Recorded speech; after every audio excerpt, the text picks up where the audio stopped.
Here we go. Arsene, could I have your team news ahead of the game against Wigan, please? We have from last game everybody available, and Fabianski is back in the squad, and Gibbs could be back in the squad as well. Wigan had cup final at the weekend, which they won. They've got another one, of course, on Tuesday night. What sort of game are you expecting? Well, it is a very important game for both sides, and so you expect a huge commitment on both sides. We play at home, and of course we want to take advantage of that. We are on a remarkable run. We have been hugely consistent, and we are in a position where our destiny depends on us, and we want to finish now the job. We've seen sides come to Emirates Stadium and stay in a defensive shell. Wigan can't afford to do that. Does that play into your hands? Does that help you? Two? The fact that Wigan have to come at you. Well, both teams have to go for it, so that it's very difficult to know what will happen. But usually there should be an open game. But I still think that Wigan will be faithful to their shape that is based on a solid defence and quick counter-attacking, and overall I believe that will be the case. And just finally from me, it's the first press conference since the change at Old Trafford. What do you make of the departure of Alex Ferguson and the appointment of David Moyes? Well, you have to first respect his decision, and that it's sad because it's an end of something, of a remarkable career, and I think he got a lot of praise that he deserves, and that of course the challenge, you have a double challenge now. The first one is for Manchester United to replace a guy of that stature, and the second challenge will be for Alex Ferguson. He faces a challenge to have a life that is as passionate and as interesting that the life he had until now. But you have to respect that decision. Arsene, hello. As a result of Sir Alex's retirement, you will take over the mantle as longest-serving manager in the Premier League. Is that a title that you will have with pride? No, it's not a title at all. It's just I have the luck to be at this club for a long time because I have the face of my directors, and I'm grateful for that. I'll try to pay that face back by complete commitment and dedication, and to give my best, of course. It's quite possible that the current top three could all have different managers next season. Is that something Arsenal, with the stability of you being there all that time, can exploit? Look, first of all, that's not decided apart from Man United. None of the decision has been official. I believe the stability. We have rebuilt the team, and since January we are certainly have done very well. If you look at the number of points we have taken for compared to the other teams.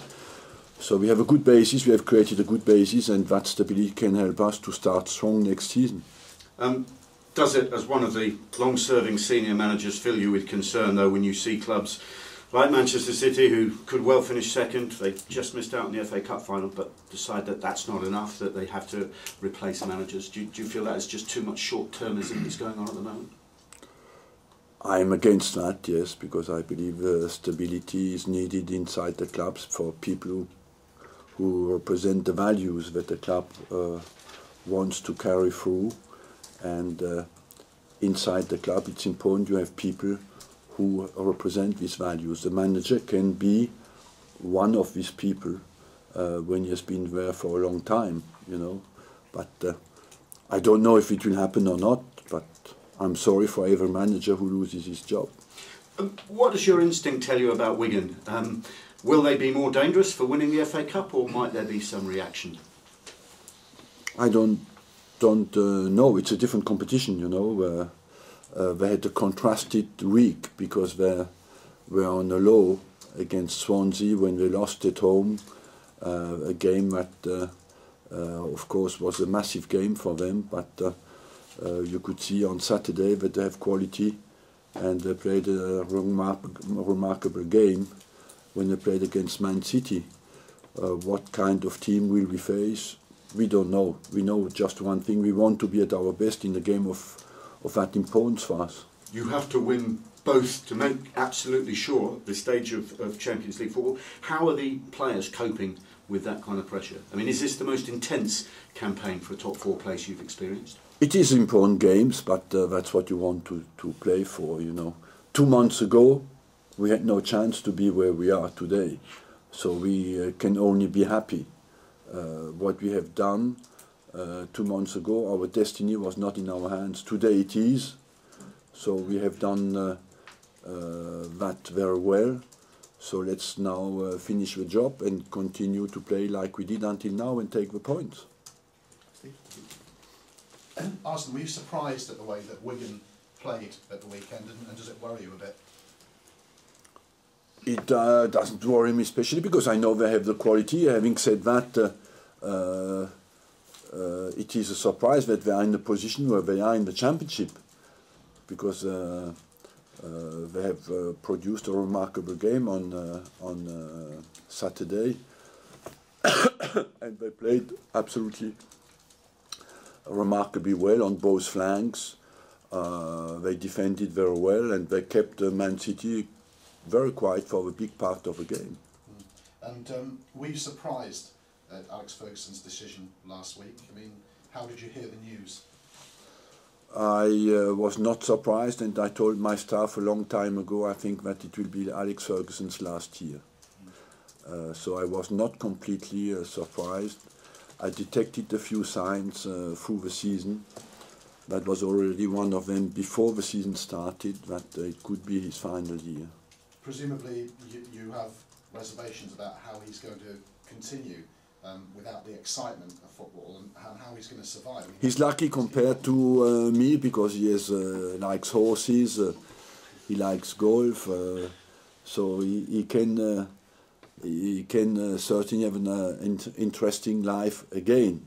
But of course, when you have been such a long time involved in our job is always looking forward for the next game, and so you're always motivated by that. So at the start, it's difficult to miss that. Are you a little bit disappointed that he's gone, given you've had a few run-ins with him? We had a few tough periods, but disappointed. You have to. I respect that. You know, you have to accept that. After at 71 years of age, he has the right to decide. After 26 years, he just won the championship. He knows that it will be more and more difficult, even for Man United, to have that consistency now, because there are so many teams who have financial power that even for Man United it will be difficult to have the consistency they have had until now. Okay, with it. Just a couple from me. You haven't been in action for about 10 days. You've had a big break, perhaps to work with the team, whereas the other teams that you're playing against have had, especially Chelsea, have had a steady run of games. Do you think that'll help you?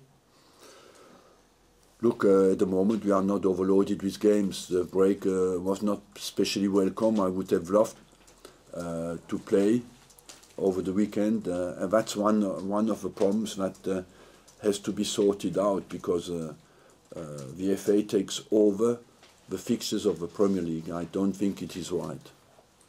And because Chelsea and Spurs played at the weekend, you saw that they won. Do you think that helps the players to know what they need? It doesn't especially help. We have a clear target for us is to win our remaining games, and thus the results could have gone fast. But anyway, we would be in a position where you want to win the game tomorrow, no matter what the results were. Arsene, you said there were signs about Sir Alex maybe retiring. Did it come up at all when you discussed the Robin van Persie sale? I would like to come back on that, but I will let you know one day. Okay. What were the signs then? That's what I just said. I will let you know one day. All right, on a different tack then. Have you decided whether it will be Lukas Podolski or Theo Walcott will play through the middle tomorrow? I have decided. With you tell us? No. Okay. Could I ask you to assess then Lukas Podolski's first season in English football? How do you think that he's done? He had a good start, very strong start, after he suffered a little bit physically and mentally, because in Germany we have a break in mid-season, you know, and I believe we have seen that now with many German players when they come in for the first team, that they mentally they suffer a little bit. Now he has recovered and is getting stronger again. I spoke to him earlier in the season and asked him why he was always being substituted, and he said to ask you. So Yes. why is it that he doesn't always or rarely plays 90 minutes?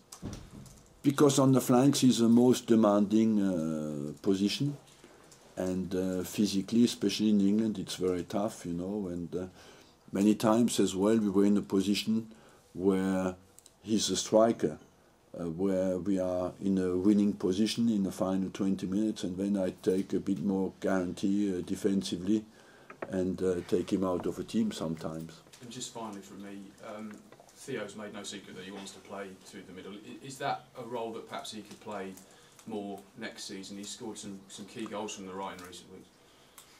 Yes, I think you can score from the right through the middle. You know, he played many games through the middle, and finally I moved him again on the flanks.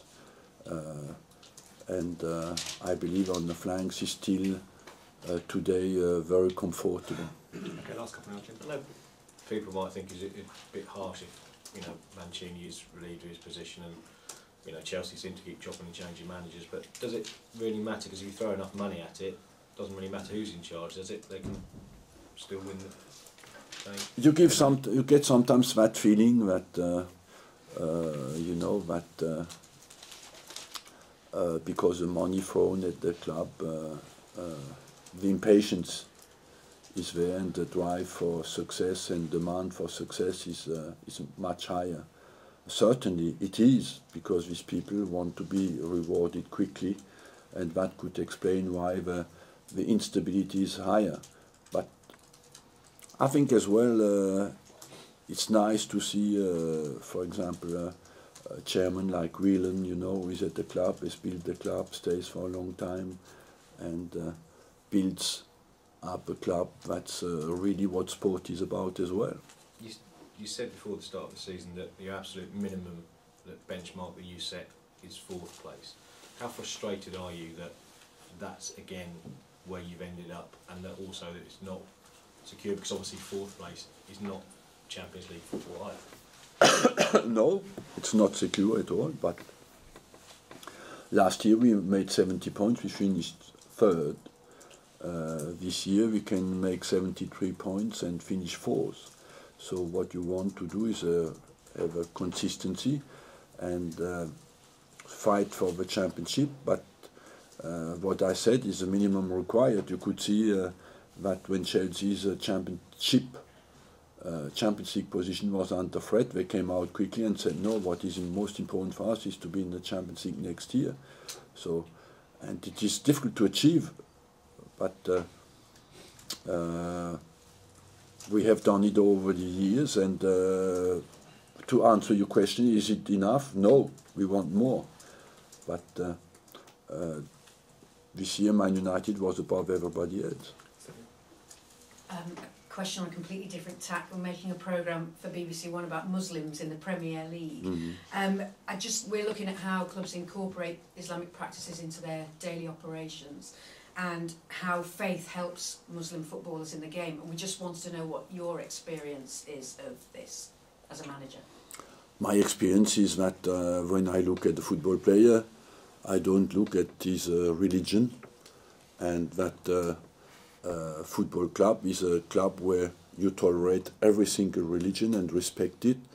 But of course, everybody is free to practice the religion, but not to be detrimental to the daily life of the club. So we let everybody free to pray when he wants, but of course it cannot be in the middle of a training session, for example. It cannot be in the middle of a game. For the rest, everybody is free to believe what he wants and have a religion he wants. We respect that.